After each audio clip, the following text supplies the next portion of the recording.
Bonjour à tous, c'est Loki, l'agent des séries. On se retrouve aujourd'hui pour la cinquième vidéo du livre, Comment devenir mentaliste par Paul Favour, le journaliste et écrivain.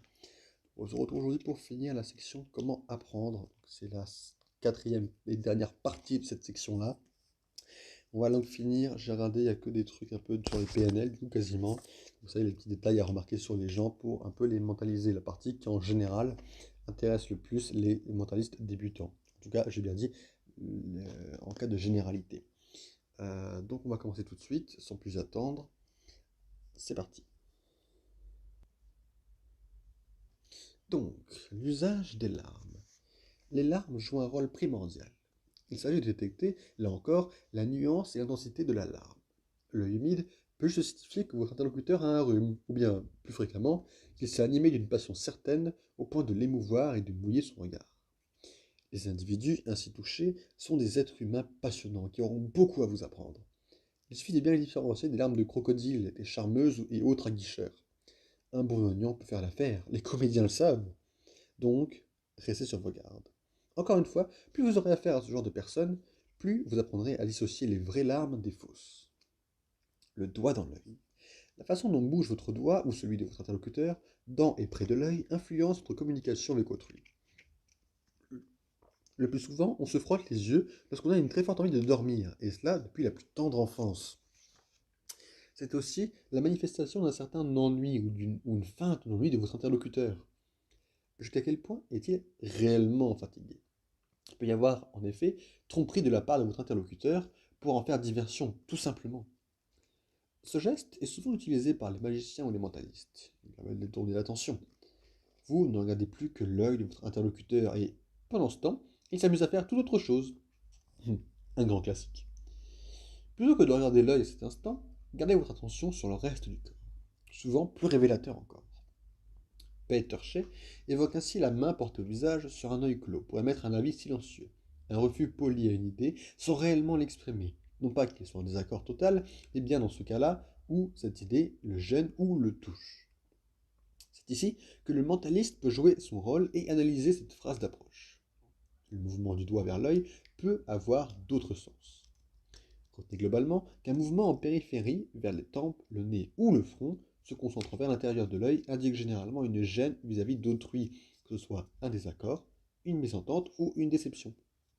Dans l'autre sens, geste de la main et de l'œil vers l'extérieur. La réaction est positive. Vous intéressez votre interlocuteur. Bingo! Le moindre geste peut vous éclairer sur la pensée consciente ou inconsciente au milieu d'une discussion. Gare à vos propres gestes dans ce cas. Testez le regard de votre interlocuteur. Posez une question à quelqu'un de votre entourage et observez sa réponse. Les férus de reprogrammation neurolinguistique, PNL, ont analysé les sens cachés des mots sur les sons et les images de nos représentations. Ainsi, observez vraiment la disposition des yeux de votre interlocuteur et leurs mouvements. Vous allez en apprendre énormément. Logiquement, s'il lève les yeux en haut à droite, à gauche pour vous, il voit quelque chose qu'il n'a pas encore vu. Il se crée une image construite, visuelle, créée en langage PNL. S'il lève les yeux en haut à gauche, à droite pour vous, il exprime quelque chose de déjà vu, une image qui fait appel à sa mémoire visuelle évoquée. S'il dirige ses yeux vers le centre à droite, à gauche pour vous, il s'imagine comment serait cette situation sonore, auditive créée. Vers la gauche, à droite pour vous, il se remémore une situation déjà entendue, auditive évoquée. En bas à droite, donc à gauche pour vous, ses yeux lui rappellent le moment et la sensation qu'il a éprouvée alors, souvent par le biais du toucher. En bas à gauche, donc à droite pour vous, votre interlocuteur entre en communication avec lui-même comme dans un dialogue intérieur. S'il est gaucher, naturellement, vous inversez le rapport. Ou vous lui demandez au préalable par un subterfuge où se situe, où se situe sa droite et sa gauche. Le meilleur moyen est d'observer comment il a bouclé sa ceinture. Si la ceinture est bouclée avec pointe vers la droite, gauche pour vous, l'individu est droitier. Pointe vers la gauche, droite pour vous, il est gaucher. Amusez-vous pour commencer avec un ami. Demandez-lui par exemple quelle était la couleur des yeux de sa première amoureuse. Normalement, s'il ne vous ment pas, il laissera son regard en haut, à gauche, pour lui. S'il vous ment et qu'il n'a pas eu d'amoureuse, à droite. Si vous lui demandez quelle est sa chanson préférée du moment, il va aussi tourner les yeux au centre, vers la gauche. Vous pouvez aussi dans un accès de synesthésie, mélange de sensations, cherchez à le perturber et lui demander si c'est une maison bleue de Maxime le Forestier est bien sa chanson préférée. Il devra alors littéralement faire des ronds avec ses yeux, imaginant tour à tour une maison, la couleur et se rappeler de la mélodie. Le nez. Wilhelm Fliess, ami de Sigmund Freud et auteur d'une somme en 1897 intitulée Les relations entre le nez et les organes génitaux de la femme, mit en lumière des analogies pour le moins spectaculaires. Le nez serait composé des mêmes tissus caverneux que le clitoris et le pénis. C'est dire si notre nez a une importance caractéristique lorsqu'on le touche. Je vous passe les analyses pseudo-psychanalytiques des hommes et des femmes qui se touchent le nez en vous regardant. Reste que cette zone révèle aussi bon nombre de sentiments ou de vérités cachées qu'un mentaliste se doit de détecter. Quelques tuyaux pour les saisir en vol. Caché découvert. C'est à partir de cette dialectique simple qu'on peut analyser le rapport au nez. Plus il est entravé, pincé, bouché, plus l'envie folle de contredire ou de faire taire son interlocuteur est forte. Un nez pris et remis entre deux doigts peut tout simplement signifier qu'on ne vous croit pas une seconde, et vice-versa. Prendre son nez entre ses doigts, en V, traduit une envie sexuelle indéniable. Regardez juste la forme de vos doigts entourant votre nez. Indécent d'aller plus loin, je vous laisse imaginer. Bon, par contre, si votre intermédiaire se pince le nez complètement et manifestement, en faisant la grimace, là, soyez sûr qu'il déteste l'odeur autour de vous. Une façon de tenter la diversion comme une autre, bien jouée. Tous vos sens doivent donc rester positivement en éveil. Les effleurements. Le frôler, le toucher du bout du doigt manifeste déjà une ouverture d'esprit où le dialogue, positif ou négatif, peut s'installer. Du bout du doigt, si vous relevez vos narines, vous cherchez tout simplement à vous soustraire de la discussion. Vous êtes déjà loin et vous prenez de la distance par rapport aux autres personnes en face de vous. Si votre interlocuteur commence à se gratouiller la base ou même l'ensemble du nez, il faut vite vous en écarter. Donc il est contagieux, mais Pinocchio est certainement son petit frère. La bouche. La bouche est le centre de notre désir. Tout dans la bouche inspire une érotisation des premières tétées au sein de sa mère, au vocabulaire utilisé pour la désigner, ou encore les poses subjectives autour de la bouche des pin-up, qu'on se souvienne des actrices à la boue dubitative des années 1960. Le bord des lèvres. Les lèvres, un peu tendues, expression du dédain, marquent un désintérêt certain pour l'interlocuteur. Cela ferme immédiatement la discussion. D'autres signes peuvent être interprétés comme une bouche en cul de poule pour souligner la surprise, feinte ou non. Comment autrement exprimer par ailleurs une certaine gêne. Le sourire est une autre marque de résistance au discours. Il peut asseoir le discours d'un point de vue positif, je suis heureux de ce que vous me dites, comme il peut être moqueur et dans ce cas totalement faire échouer les tentatives de compréhension. Au moins, comprend-on que notre interlocuteur ne veut pas nous en dire plus. Lèvres pincées expriment la gêne, réelle ou supposée. C'est aussi le signe avant-coureur des larmes. Attention, si vous poussez un peu trop le bouchon, votre interlocuteur peut alors se refermer comme une huître. Vous ne pourriez plus rien en tirer. Le rôle du doigt et de la main. Le doigt et la main jouent également un rôle primordial avec la bouche. Ne mettons pas, comme pour trouver une assurance, son pouce dans sa bouche dès son plus jeune âge. Approcher, ne serait-ce qu'un instant, l'un de ces deux membres près de votre visage, c'est irrémédiablement marquer sa faiblesse. A-t-on déjà vu nos grands orateurs garder leurs mains devant leur bouche quand ils parlent? Pour s'affirmer, les mains sont loin du visage. A contrario, une personne affaiblie n'hésite pas à l'utiliser le plus souvent possible. Se gratter au-dessus du nez avec le doigt témoigne d'une gêne manifeste. L'un des deux protagonistes serait pas engagé plus avant le dialogue, qu'il ne juge alors pas à son avantage. C'est là une façon de dominer l'entretien, de garder son interlocuteur dans son giron mental et de le maintenir surtout à distance de soi. D'une pierre, deux coups. Mettre son doigt en travers de sa bouche, c'est ne pas entendre le discours du tout. Le dos de la main contre la bouche, au contraire, invite l'interlocuteur à la réflexion. Il prend le temps de réfléchir à votre propos et ne clôt pas la discussion. Par contre, une grande partie de la main, close sur le visage, n'invite pas à engager l'échange. Il s'agit davantage d'un temps d'introspection, cachant un doute de la part de votre interlocuteur. Enfin, si la personne en face de vous commence à se mordiller le doigt, dans la longueur, souvent l'index, vous pouvez être sûr d'avoir touché juste, et il commence déjà à être pris de remords et à regretter son geste. Autant de petites réflexions analysées avec de la pratique et de l'usage. La voix. L'usage de cet organe paraît primordial et essentiel. Comment l'analyser? C'est l'une des portes d'accès de l'âme ou l'inconscient de votre interlocuteur. Une personne garde le silence ou bégaye, parle rapidement ou de façon désespérément lente, tout est analysable. Lors de votre temps d'approche d'autrui, arrêtez-vous quelques instants sur le débit et la quantité du grain de la voix. Un menteur a construit son discours de manière très structurée et peut-être de façon un peu trop superficielle. Il s'appuiera sur sa construction comme sur une béquille psychologique de peur de parler à côté et d'être démasqué. Il suffit de faire revenir votre interlocuteur sur son propos pour qu'il soit complètement décontenancé. Il faut justement chercher à rompre ce débit de parole. Un menteur parle souvent vite. Il sait où il veut en venir et le plus vite possible. Donc, il se dépêche. Essayons justement de l'en empêcher, c'est plus amusant. À coup d'adverbes, de verbes affirmatifs, mais sonnant creux, le menteur cherche aussi à rendre son propos crédible en le ponctuant d'éléments prouvant sa bonne foi et sa juste parole. À noter aussi la faible utilisation des pronoms personnels, signaux et balises d'un discours formaté et loin d'une réalité qui le concerne. Par contre, à l'inverse, si le rythme et le débit vocal de votre interlocuteur se font plus lents, plus saccadés, entrecoupés de réflexions personnelles, de rebonds, de sauts, du coq à l'âne, alors vous pouvez être en mesure de vous dire qu'on ne vous ment pas.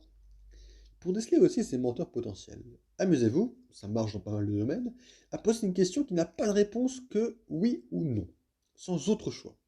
Vous le verrez très certainement gêné et incapable de vraiment répondre et devenir hésitant. Un bon test. Ne manquez pas non plus de saisir le timbre de la voix. Une voix chevronnante indique une certaine excitation. Une voix calme peut paraître un peu trop sûre d'elle. Une voix trop rapidement et pour se justifier, court après le temps et le propos qu'elle assène. Les autres parties du corps qui disent beaucoup malgré tout. Si votre interlocuteur remue la tête en signe d'acquiescement ou de refus, il accepte vos propos ou s'énerve. Les pieds sous la chaise, croisés ou décroisés, rapidement ou pas, marquent l'excitation et l'impatience. Se lisser la moustache permet à l'intervenant de faire une pause dans le discours pour témoigner de son assurance certaine. Se toucher les genoux avec un mouvement du torse peut donner l'impression que votre interlocuteur s'impatiente et souhaite abréger la discussion en cherchant à se lever et à partir pour, peut-être, cacher quelque chose. La position des jambes croisées exprime la détente de l'intervenant lorsque la jambe est croisée entièrement, mais aussi la pleine confiance en soi lorsque la cheville repose sur le genou de l'autre jambe.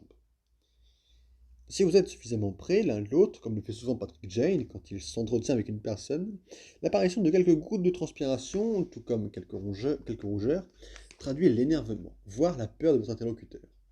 Détecter un œil clignant plus ou moins rapidement est à inscrire au rang des indices à ne pas manquer de remarquer dans votre carnet de notes. Un détail physique apparemment anodin, tel le tatouage sur le bras du jeune homme dans les pilotes de la série, a également son importance. La respiration peut aussi se faire plus rapide. Les bras croisés sont également un signe à ne pas manquer. On cherche nécessairement à marquer son assurance et éventuellement à empêcher quiconque de pénétrer dans son giron. Essayez le plus possible de saisir le son de la voix de votre interlocuteur. Plus la personne est chevronnante, plus il cherche, le plus souvent, pas hyper catégorique, à esquiver quelque chose. La vérité? Et l'énervement peut aussi provoquer des gestes absurdes, tels le cuisinier Randall dans l'épisode 102, La vie en rousse, Red Hair and Silver Tape, qui se brûle sous les yeux de Patrick Jane et s'évanouit quelques minutes plus tard. Plutôt révélateur, non? Les mouvements kinesthésiques. Le toucher. À plusieurs reprises dans la série The Mentalist, on voit Patrick Jane prendre le pouls de son interlocuteur, comme à l'épisode 201, comme justement traduit en français, sur la touche. Rédemption. Attends, je regarde juste un truc très rapide. Ok. Euh, le toucher joue un rôle dans l'approche et la manipulation des personnes dont on souhaite analyser le caractère. N'est-ce pas là une façon concrète de prendre contact avec quelqu'un? Si le pouls de la personne est faible, alors on constate en face de soi la présence d'une personne sûre d'elle. Le menteur a aussi souvent la main sur le visage. S'il se touche les yeux, le nez, encore, toujours, le menton, les oreilles, les cheveux, c'est mal parti, sachez-le. Un discours franc et sincère doit s'établir sans aucun artifice. Enfin, la personne menteuse ponctue chaque fausse déclaration par un petit souffle de satisfaction ou de soulagement. Si un amoureux vous affirme « Je vous trouve très belle » en finissant sa phrase entre ses lèvres, votre histoire n'augurera rien de bon. Lorsque vous souhaiterez à votre tour manipuler quelqu'un, attention. Remarquez toutefois à quel point il est aisé, parfois avec certaines personnes, de faire un léger geste de la main qui frôle l'autre sur la main, l'épaule, ou encore de donner une petite tape, un coup de coude, pour faire entendre à son interlocuteur le caractère plutôt drôle de ses propos. Le toucher est un moyen indirect de se connecter dans la sphère d'autrui. Toutefois, veillez à ne pas abuser de cette méthode. Elle doit être utilisée une seule fois durant la conversation ou le rendez-vous, sinon gare à vous. Votre contact se refermera comme une huître s'il pense que vous allez trop loin. Ce serait dommage. Profitez plutôt de cette démarche pour asseoir un propos très persuasif ou une blague, voire pour terminer un discours, une démonstration imparable. Les odeurs. Je ne sais pas vous, mais j'ai du mal à entendre le propos d'une personne si la pièce ou l'environnement dans lequel nous évoluons semble mauvais. D'autres personnes n'y attacheront pas d'importance particulière. Mais il est bon de humer l'odeur, la vôtre, celle de votre collègue, de votre collaborateur ou autre interlocuteur, avant de vous engager plus avant dans une discussion, laquelle peut tout naturellement commencer par cette odeur. Un sujet comme un autre, après tout. Mais c'est aussi une source d'informations supplémentaires indirectes sur la personne en face de soi. Des parfums trop odorants peuvent brusquer, flairer l'atmosphère. Non, peuvent brusquer, flairer l'atmosphère. C'est en outre un bon moyen d'un point de vue commercial. Savoir donner à sentir la bonne odeur pour la bonne cible de vente et prendre la main sur le marché. Disons qu'un parfum masculin ne pourra jamais faire appel à des notes florales légères s'il souhaite être la marque d'une virilité certaine. A l'inverse, une eau pure et soyeuse pour jeunes filles en fleurs n'ira pas piocher dans les eaux boisées. Par ailleurs, imaginez-vous un cahier sans l'odeur de colle, un paquet de café sans l'odeur du café. Autant de paramètres à utiliser et analyser pour poursuivre sa mainmise et sa manipulation marketing dans le cadre d'une expertise mentale des souhaits de chacun. Et pour finir, le son. Musique? Pas de musique? Qu'est-ce que cela signifie? Mettre de la musique pendant un entretien peut être différemment interprété. C'est une petite musique douce. Votre interlocuteur souhaite vous mettre en confiance, mais s'il monte le son ambiance on ne s'entend plus, il ne veut pas vous entendre au sens propre et au figuré. Tendez l'oreille. Le cadre sonore est important pour diriger une discussion et ce que vous souhaitez faire passer comme message. Essayer de négocier dans un concert de U2 semble plus coriace que dans un petit restaurant cosy. A l'inverse, si vous souhaitez faire passer le message d'un être jeune et dynamique, qu'importe votre âge, un concert peut faire l'affaire. En somme, il s'agit de détecter l'atmosphère sonore produite par votre interlocuteur et celle que vous souhaitez transmettre à votre tour. Amusez-vous, par exemple, à observer l'ambiance d'un casino. Dès que vous entrez dans cette antre, tout est sombre, il n'y a souvent aucune vue sur l'extérieur, les lumières sont tamisées et le bruit des machines à sous donne une sensation de ronronnement. On se laisse joyeusement bercer par le murmure. Cette petite musique offre le conditionnement nécessaire à un jeu soutenu, constant et long. Et donc, voilà la fin de comment savoir apprendre. La prochaine partie sera donc savoir agir. On est quasiment à la moitié du livre, j'ai envie de dire. Quasiment. C'est cool qu'on avance aussi vite et bien, parce que je trouve le livre intéressant. Et vous faire partager donc tous les conseils excellents de Paul Favour. C'est une très bonne idée de vidéo. Je me félicite moi-même de l'avoir vu. Et voilà. Donc, si vous voulez savoir quand la suite sortira, n'hésitez pas à vous abonner et à activer la petite cloche pour la notification quand la prochaine vidéo sortira. À moins que vous ayez compris le rythme, c'est un cas également possible. Et à liker la vidéo pour qu'elle monte dans les tendances et que ça intéresse plus de gens et que j'ai d'autres idées pour faire ce genre de vidéo. N'hésitez pas à follow mes réseaux sociaux pour être au courant de choses en avance ou en exclusivité, que je ne parlerai pas forcément sur la chaîne. Et c'est tout, il n'y a pas d'autre truc. Donc, on se voit à la prochaine vidéo, et d'ici là, bye bye!